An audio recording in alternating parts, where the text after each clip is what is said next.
and you're listening to Teacher Talk, an ETT podcast production.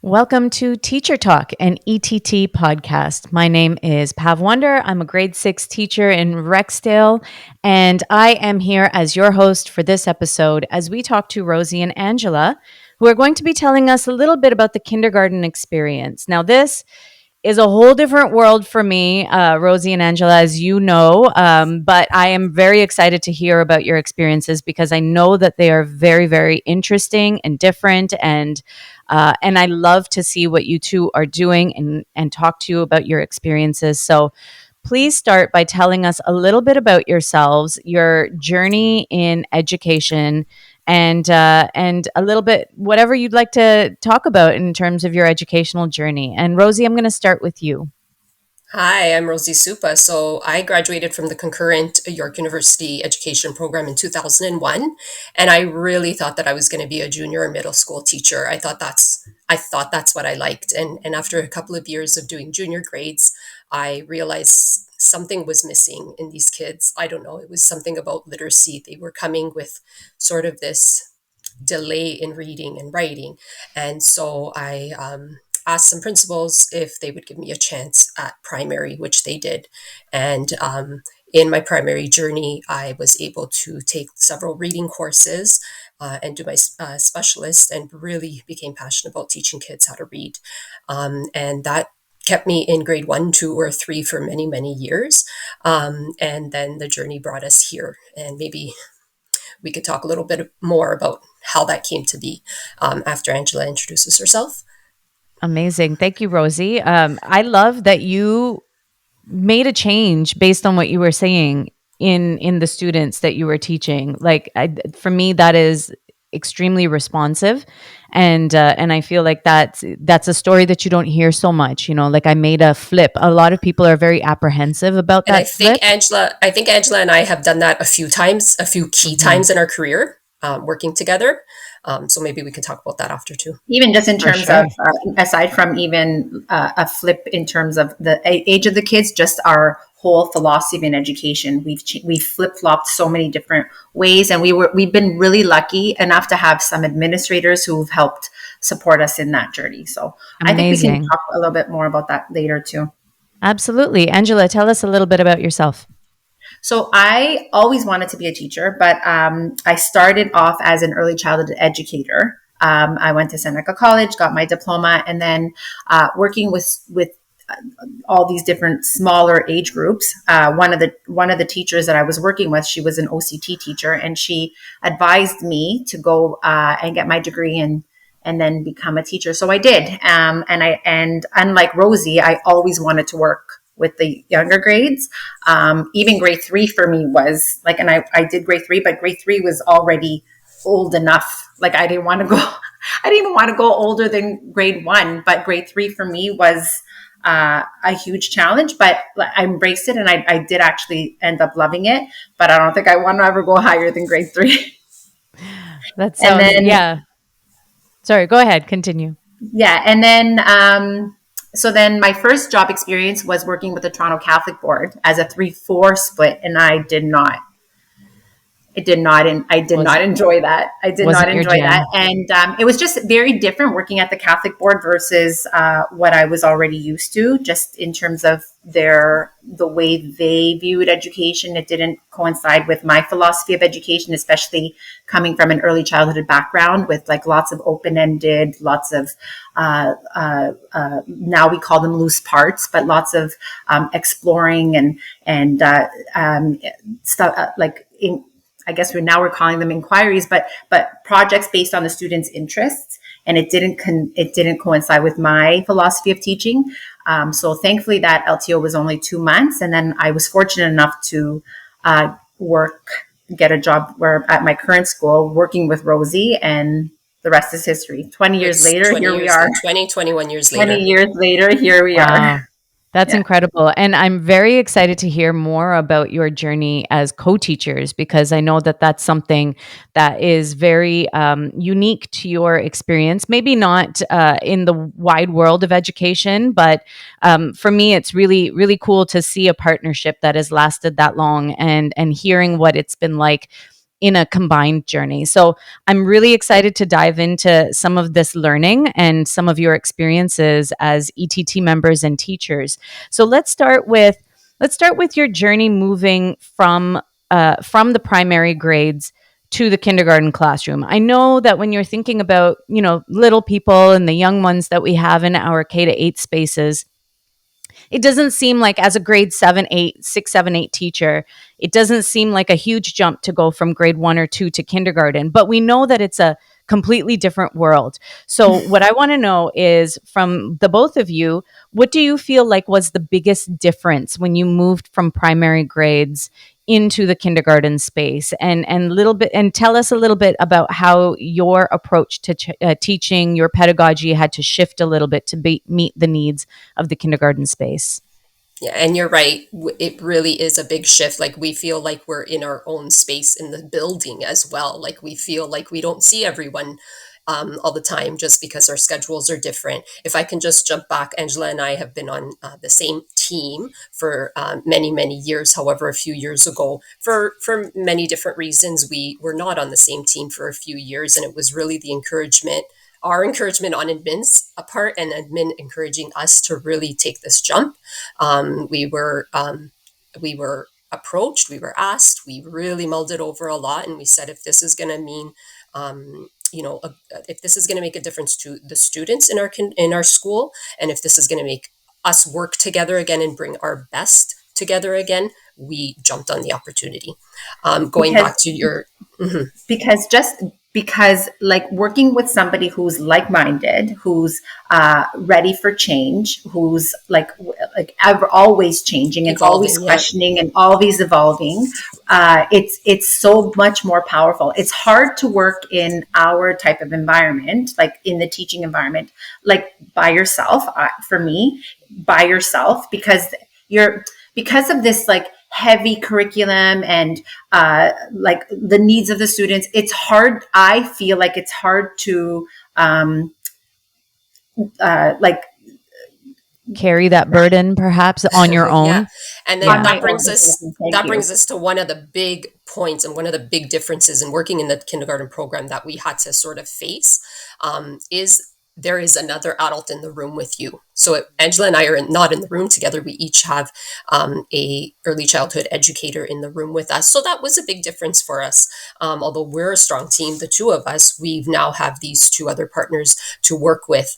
We were a little worried about differences in our philosophies of teaching. How are we going to manage classroom management? What's the structure of the day like? They are very experienced ECE educators who bring a lot of knowledge, but we were a little worried about that. So that was a big change and a big difference for us. Class size was a big difference for us.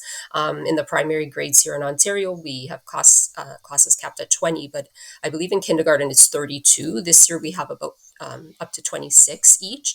And it's challenging. That's 6 more bodies in the space. Their needs are very different.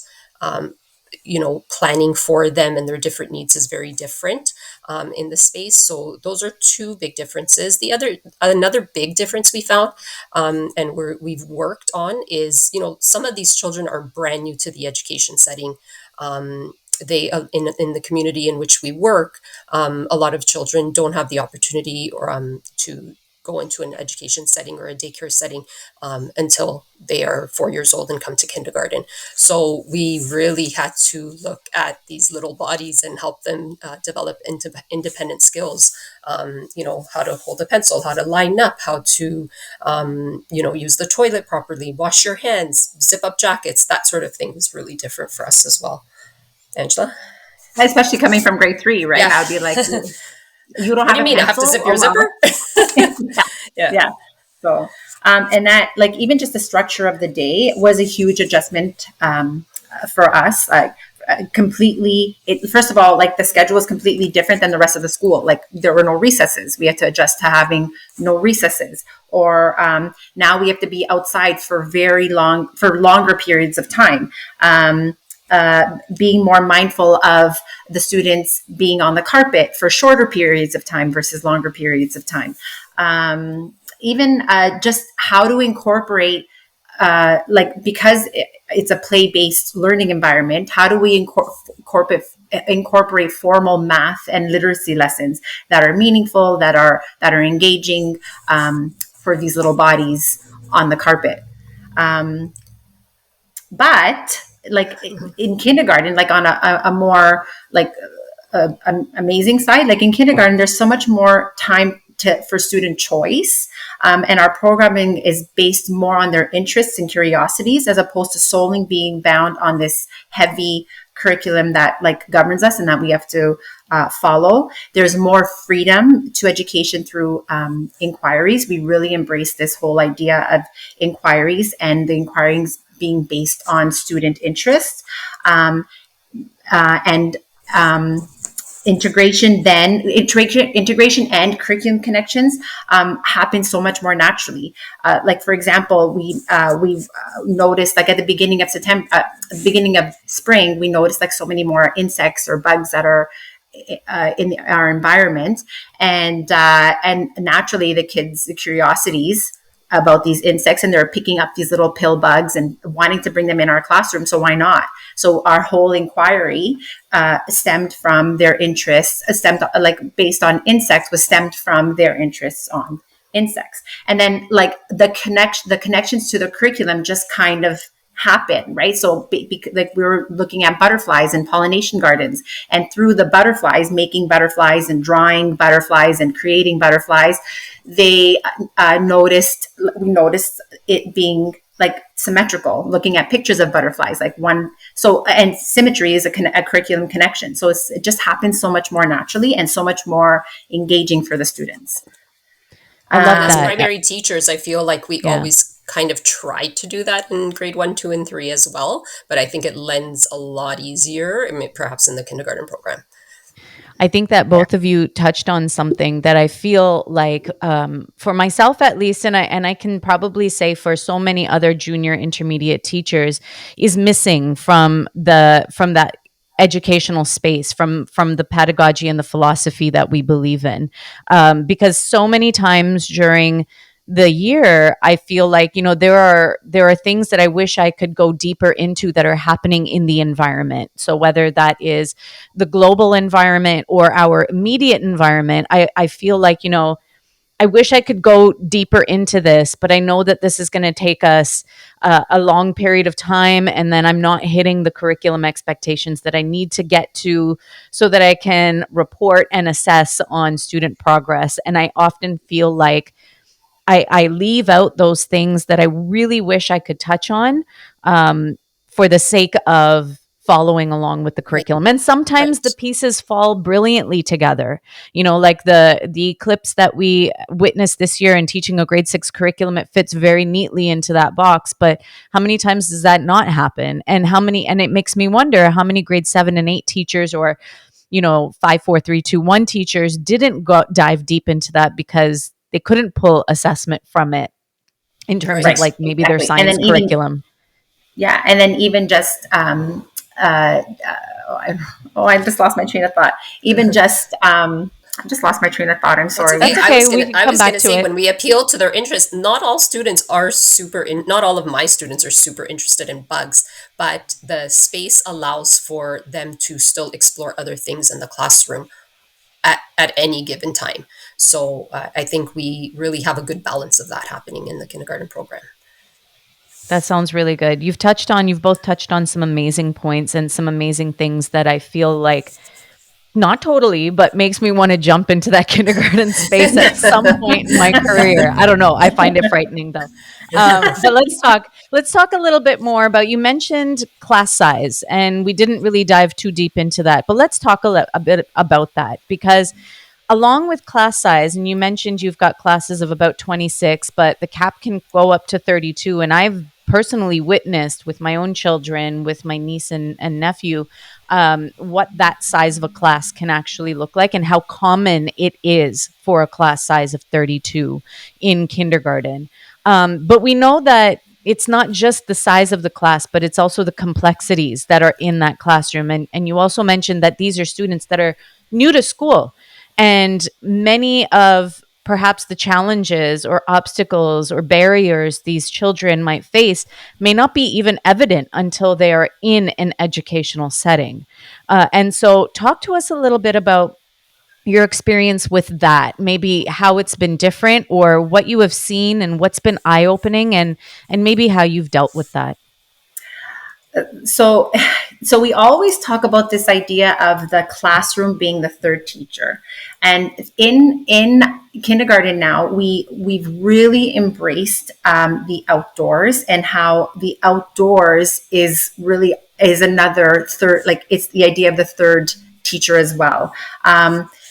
We spend so much time being outside, like right at the beginning of the day when the students come in. After we do attendance, we go right outside, and this is the time for their gross motor, and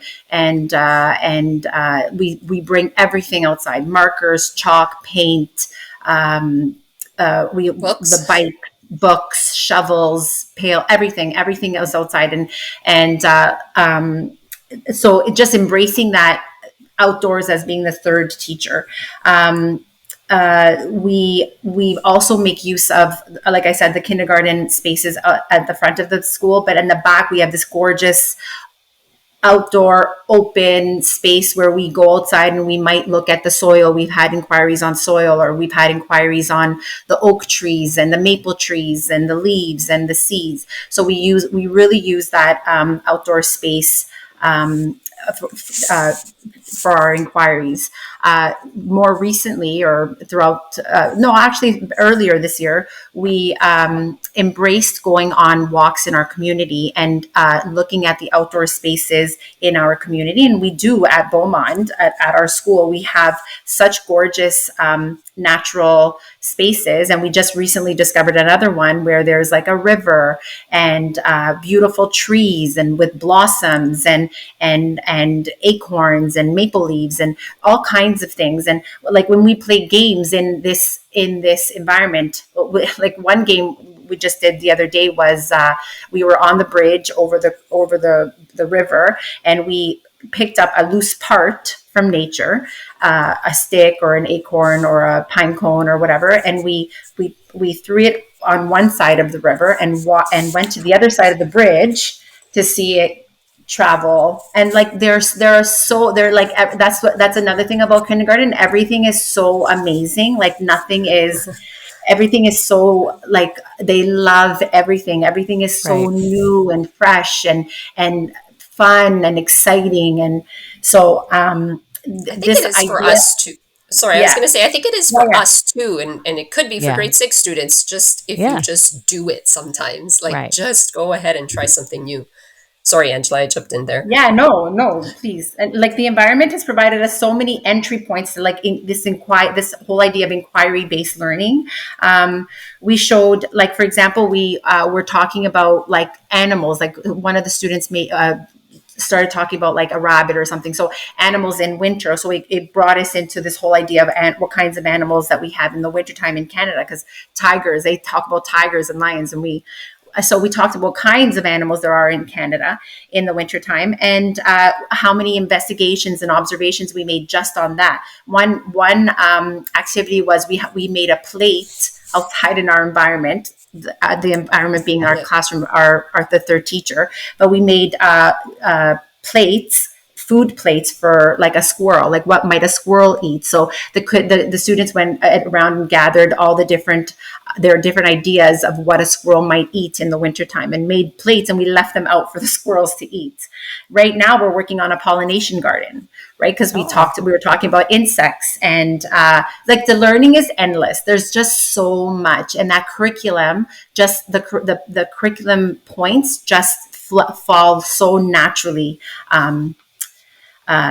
through this process. And I think that what you talked about, that active engagement with the environment, I think lends itself so well to pulling in the students and really getting them involved with the learning that they're doing. And so it's like, it's not passive. They're not just going for a walk, but they're actually using everything that's around them to And I help. think we're going to talk about this later too, but it's more about like intentional play, right? Right. So Yeah. it's not just like you said, it's not just going for a walk and oh, you look, we see a bird. It's like that we have goals, and there's goals and there's purposes for our outdoor, we call it outdoor exploration time, or going to our outdoor learning environment. We bring sit spots. We It's It's amazing. amazing. It's amazing. There were Rosie, a would few you more like to? points. Yeah, Yeah. there were a couple more points. I know I'm looking at the time running there too. But this, as much as we go outside, we bring it all in as well. And so a lot of Right. the sort of intentional play times that we have is what we call story creation time, which allows students then to create stories based on their play. So, for example, they may have gathered some loose parts from outside and then bring them in and create an insect out of them or create a habitat Mhm. for an animal out of them. So that happens inside. And because of this intentional playtime that we call story creation time, we have so many opportunities then to work with the individual students and address their own needs. Right. And, we will call a child over to a table to, some students are ready to read a book. So we might be doing formal reading conferences with them, whereas other students, we might just be calling them over to work with their pencil grip and spelling their first name. And I do want to add, though, as open as this program is, and I think we'll talk about these things a little bit later on as well, is some things, though, are non-negotiables. As open as our program is, there are some non-negotiables. Number one, after morning snack, we always do our literacy program. We've adopted UFly this year. We do it every day after morning snack. You need to sit down, and that's what we're doing. And then daily after lunch, we do our either writing or math program. While our program is very open, we do have an opportunity to work with individual students and to do our structured lessons as well. Mhm. That's great. And I would love to hear a little bit more about that now as we like jump Sure, into talking more about literacy. You mentioned earlier sure. about noticing some of those literacy gaps in the students that you were teaching in the higher grades.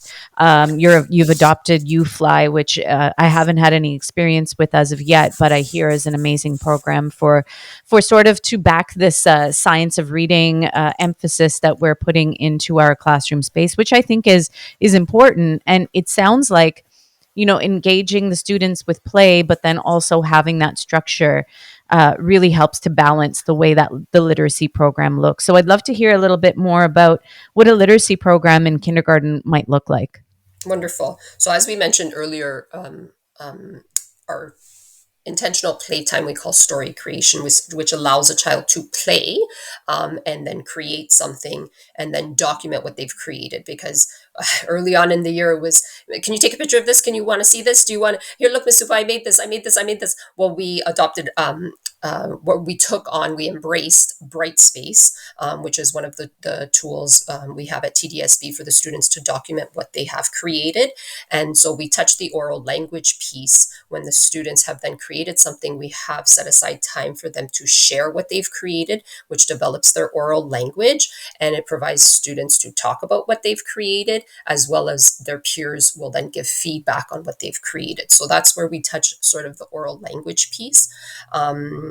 We also have, I think, Angela, I'm bending into your part.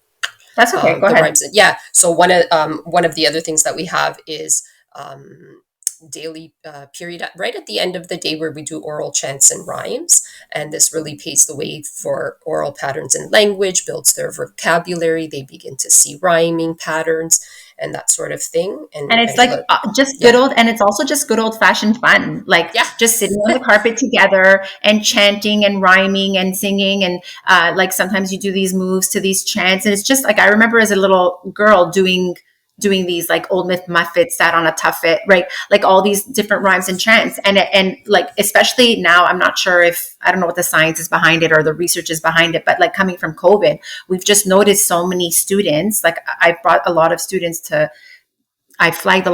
for their oral language needs, especially this year in both JK and SK. So I'm not sure what's going on there in terms of why there's so many needs for oral language in these students. But the oral chants and the rhymes, we think, is beneficial for these students to practice.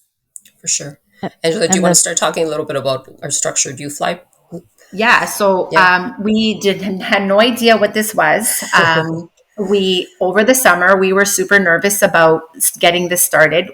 I have a friend who has already started doing it in a different board, and but she kind of made up she just pulled some stuff from UFly and some stuff from another literacy program and meshed it together, and she made up her own kind of program obviously with the ideas of both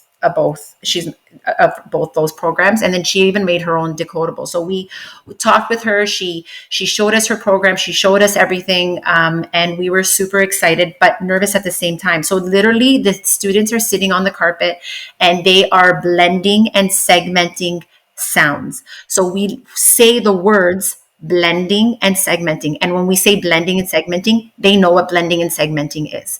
When we use our fingers, are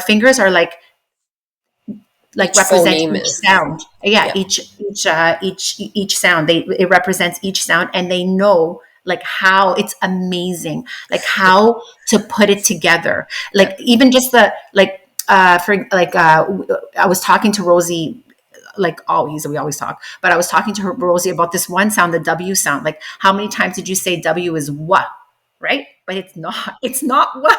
It's not what. It's ooh. Right? So just like, and when you think about it, when you like, even if you sound out the word wet, you're going ooh et. You don't say what et. You say ooh et, right. And they blend it together. It's amazing. It's amazing. Rosy, you were saying even just the Y sound. Yeah, the Y sound too. We always said Y sounds like yeah, but it's not yeah. It's ye. And it really teaches the students, and going back to the oral language piece too, teaches the students the proper formation in our mouth, what to do with your tongue when you're making a sound. Right. And it's very repetitive, and we need repetitive, right? So the U-Fly program has really brought their knowledge of sounds together for kindergarten. And having been a grade 1 teacher, for years I was frustrated, and I know our kindergarten teachers were doing a great job, but I was frustrated as a grade 1 teacher that students weren't coming in knowing their short vowel sounds. And I feel like U-Fly has really brought it down, and students now know all their short vowel sounds. And I think, as this program progresses, and provided that our teachers are all on board in the primary grade, they will then learn the long vowel sounds and how to create them. Right. So U-Fly has been incredible. Yeah, it's crazy. Like if you say the word tap, they'll say A in tap, and then if you change the word to tip, they'll hear that it's I and not and not E, for example. Like how many times did they mix up the I's and the E's? But it's crazy, these JKs and SKs, how it's not like there's less of a mix up now in like with the JKs, like our JK students, these like little 3 and 4 year olds. Yeah. Because they're, I assume it's because they're not getting any influence before this, right? This is the first experience that they're having with the learning. And if they're getting the correct, like if I think about myself, the reason why I know that, or in my mind that the W makes the W or the Y makes the Y is because that was taught to me. Exactly. That's what somebody had told me, even though in practice it looks different. So you're learning one thing and then another thing, and you have to sort of bring those two things together. But if the students are getting that correct sounding at the very beginning, then they don't have to blend those two ideas in their head. They only have the one to work with, which I think is brilliant. We talked about the oral language piece and the reading and the U-Fly, but just to touch on writing, because then we're like, oh my gosh, how are these guys? These guys are going to grade 1. Oh my goodness, how are they going to write? And we really had to stop ourselves several times and say, hold on, let's not rush this process. We've taught primary long enough. We're going to get them there. So it took us till about January or so to sort of do a more formal writing program. It's not that formal, but it's a more formal writing program where students have a notebook and a journal, but it's really led by them. The things that they are writing are things that they want to write about, things they want to draw about and label, things that have occurred to them. And we do some modeled writing and some shared writing, just like the good old days. And the students have really, really, really progressed already. So like, I'm glad we took our time. I know we went all in with you fly at the beginning, but we really took our time to start the writing program and did that really intentionally. So I did want to talk about that really quickly. Yeah, and there's no sentence starters. There's no like, Right. okay, this is No, what you have to you write about, exactly. or there's not. It's none of that. It's literally, and when we do shared writing, it then it's not like the kids are now going to copy what we wrote. It's literally just how we're modeling the ideas or the concepts from UFly. We're modeling how that looks like in a shared writing piece. So we're segmenting and blending sounds in a different environment, I And guess. applying it to writing. Applying it Yeah. to the writing. Yeah. Yeah. It's amazing. Yeah, It's I amazing. believe you. I believe you. In my mind, I'm thinking to Love it. myself that I wish that the older grades, even grades 6, 7, and 8 in middle school, were structured more like a kindergarten class. And I know that that's Yeah. been tried in places.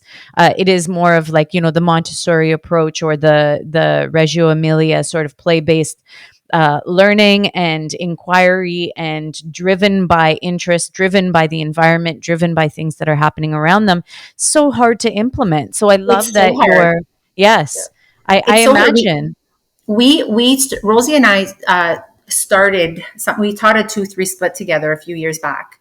And we tried to start a more project approach. Like we tried to Mhm. take our science expectations, do a more project approach, and then Yes. have them showcase their learning. And we did. We brought in saws, we brought in screwdrivers, we brought in the whole works, and they were creating Right. and building.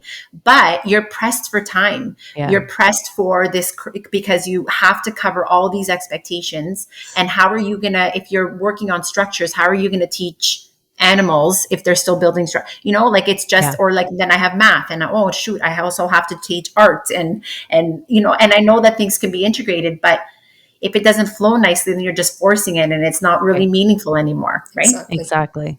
Absolutely. You're right. Um, I do want to touch a little bit before we go. I know we are running on time a little bit, but I want to touch a little bit about the importance of collaboration and support in the kindergarten space. And I know you have early childhood educators in your space with you.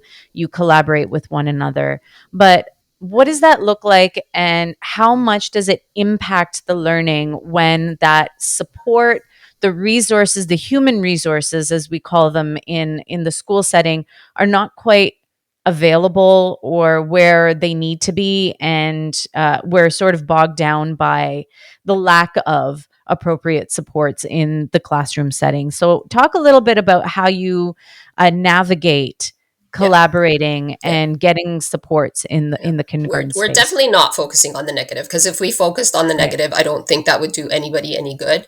Um, But we that's were a really also good point. super, That's a really good point that you made there, Pavan, and in we were asking so that nervous. question. That's one of the reasons why Right. we were so nervous to teach kindergarten, because we heard like such New. horror stories about some of the needs, the Right. diverse needs in our Right. kindergarten. Right. So how have we done it? Like, Angela and I work together as a team, as well as the other kindergarten teachers who, we've worked very well together. I think this year we have each other. It's huge. Like, we have the Mhm. ECEs. We are like-minded. We're always questioning each other. We're questioning ourselves. We just go out there and try new things. If we say maybe we should do this, I often just hear Angela say, "Let's just do it. Let's just do it. We're doing it." Mhm. So we're trying everything. Working in partnership with the ECE is amazing. They bring so much to the table. Also, something, again, with the needs that we have, and there are a lot of them in our classes, is really keeping the communication open with parents. They're there. These are their little ones. They're Right. at the gate every morning after school, picking them up. We are very open on email communications. We're letting them know how they're doing academically, socially. It's a constant communication. And then we really have to say, like, our admin support for our neediest students has been very present this year. This is our first time doing kindergarten. We do have many challenges, but they really have been there for us. We've brought our needs to IST, SST, IPRC, several meetings. There are people at the board that had roles that I didn't even know existed before, who I've had to Mm-hmm. communicate with this year. We're open to taking their suggestions and trying those out on our neediest kids. Angela, want to Yeah, take no, and over? even going back to how are these little guys gonna sit on the carpet and like listen to a formal lesson for 40 or whatever minutes it is? They're not. So Right. we like really this whole idea of student based like inquiries and student based learning and learning based on the interests. We've really embraced that, and we have like the behaviors like minimized, right? Right. Because it's stuff that they're interested in. And then this whole thing of the being outdoors, like the outdoors education is huge. I think it's pivotal. I think it's immense, like just for those needy students where they can just be outside, and something about being outside just calms. I just feel like it brings an air of calm. Sitting and using we go for a walk to like an outdoor, we call it our outdoor learning space, and we bring our sit spots and we sit. And these particular students may not be sitting, but they're showing their calmness or their partnership with nature in their own way. And we don't force them to sit in their sit spots. Like we just let them Right. be because they're showing their partner, their relationship with Relationship. nature Mhm. in their own way.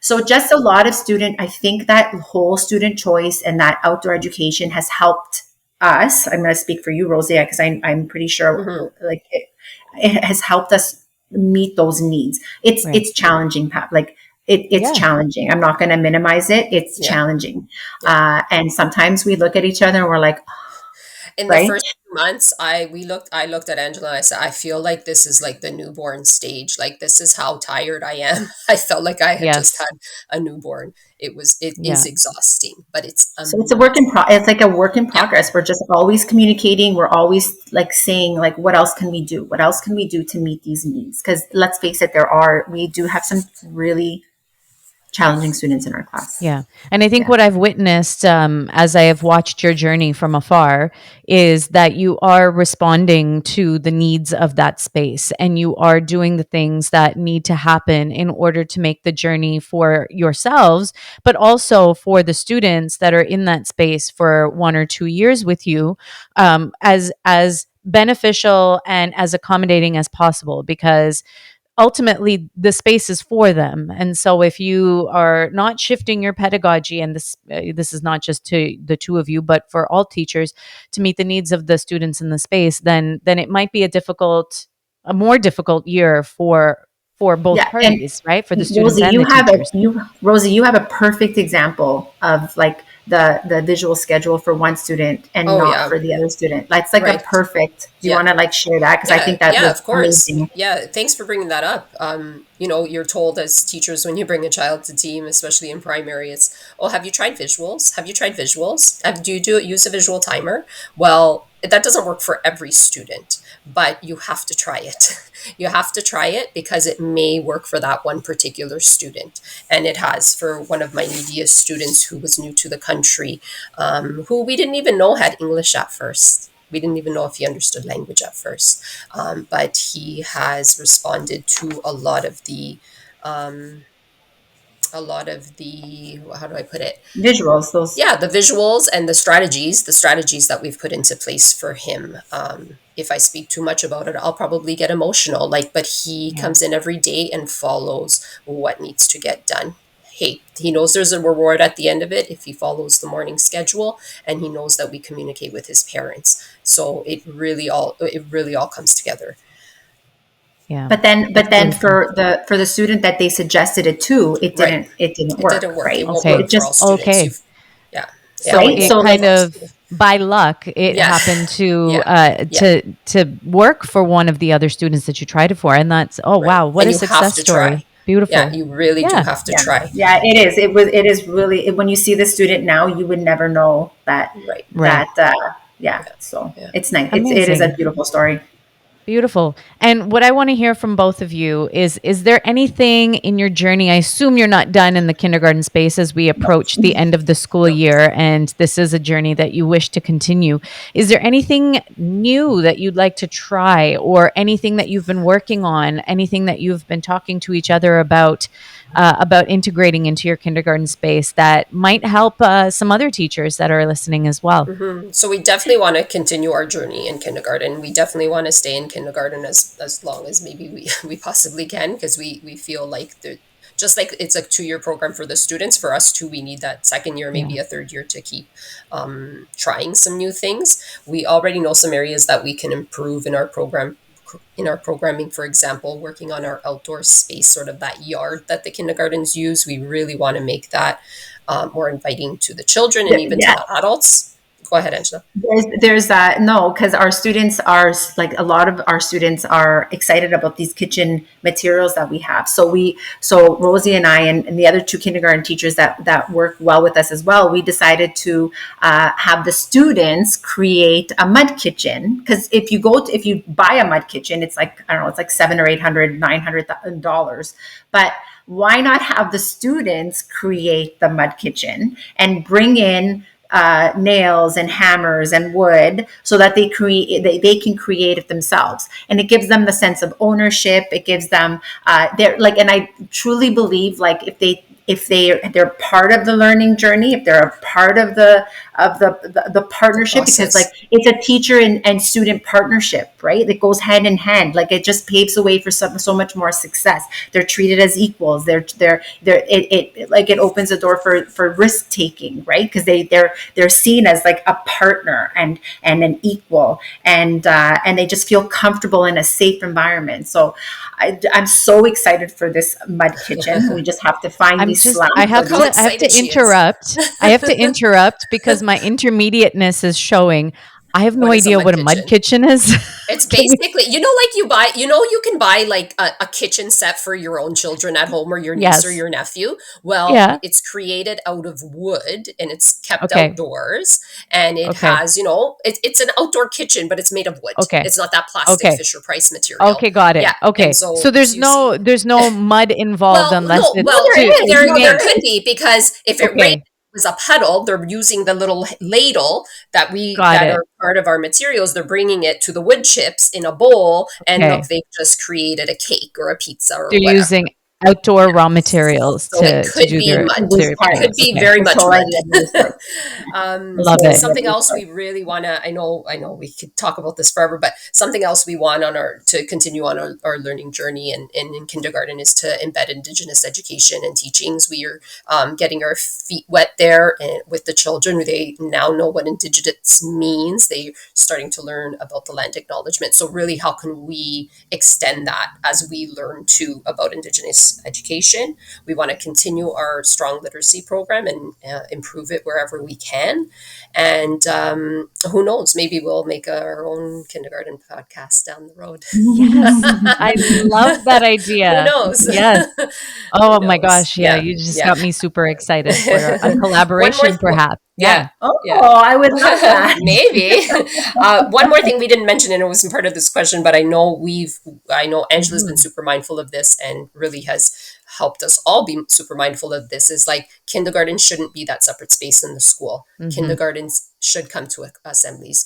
Kindergarten students should be at the, major school events. Our student council has included them in a lot of those school events this year, for example, the Halloween dance. So we really don't think kindergarten needs to be that different world. It doesn't need to be. The kindergarten students should be part of the whole school setting. because then it shows that also too, like if you're believing that they can do it, then they can do it. Yeah. Right. Like for example, at the Earth Rangers Assembly, the kindergartens weren't invited to go to the Earth Rangers Assembly initially, and we just snuck our kids in, and our kindergarten students were like they were hands down like the best behaved students in the gym at the time. In the gym. And remember how many times we've said how many needs we have. Okay. Yes. And they were seated. They were quiet. They were engaged. And then when they needed, and then you just attended, like yours in particular, Rosie, like when he needed like a break, you just followed along with that break. It wasn't like, no, you got to sit here, and no, you got to listen, and no, cross your legs, and no, like he needed a break, and she just walked with him outside of the gym. And then when he was ready to come back, he came back and sat down. Right. So just like following, meeting their needs. I love that. And I love this conversation that we've had.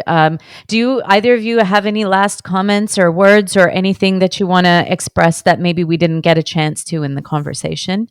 I think we touched on everything. Yeah. Yeah. Thank you it's so much. It's been very enlightening. This too, like coming to kindergarten, doing this for us is totally outside of our comfort zone.